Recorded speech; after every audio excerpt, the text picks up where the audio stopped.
Miss miss என்ன children? Miss நாங்க உங்ககிட்ட ஜோக் சொல்லலாம் மிஸ். ஓ நிறைய ஜோக் வச்சிருப்பீங்களா? Yes, சொல்லலாமே. ஒண்ணு டாக்டர் பச்சையா பீட்ரூட் சாப்பிட சொன்னாங்க, சாப்பிட்டியா? இல்லையே. எல்லா கடையிலயும் தேடி பார்த்தேன், பச்சையா பீட்ரூட் கிடைக்கவே இல்லை, சிவப்பா தான் கிடைச்சிச்சு. எங்க வீட்ல நிறைய சீப்பு இருக்குது, ஆனா தலை சீவ முடியாது. யாராவது வாழை சீப்பு. உன்னை நாட்டுக்கோழி முட்டை வாங்கிட்டு வர சொன்னனே, ஏன் வாங்கிட்டு வரல? நீங்க என்ன நாடுன்னு சொல்லலையே. மீன் ஏன் தண்ணியில நீந்துது?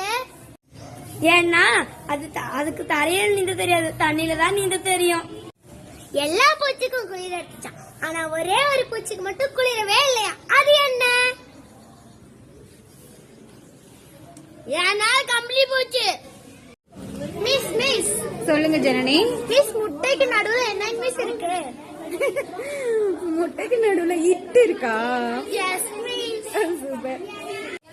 மிஸ் இன்னொரு ஜோக்கு மிஸ். ஐயோ என்னது? கல்லு தண்ணிக்குள்ள போட்டா ஏன் முழுகுது? அதுக்கு நீச்சல் தெரிஞ்சா நீந்தும்ல. சரி அந்த கடல் ஜோக் சொல்லுங்க. கடல் தண்ணில எதுக்கு உப்பா இருக்கு? அது இனிப்பா இருந்தா ஈமிக்கும்ல. பயங்கரம் வாங்க. இது கோழி முட்டை சொன்னீங்களே தருண், கோழி ஏன் முட்டை போடுதுன்னு கேட்டீங்களே. மிஸ் கோழி வாங்கி மிஸ் முட்டை போடுது. பதில் சொல்லிருங்க. கிடாது முட்டையை வாங்கிட்டே இருக்குது. முட்டை வாங்கிட்டே இருக்கு, படிக்கலையா? Yes miss. சரி சூப்பர்.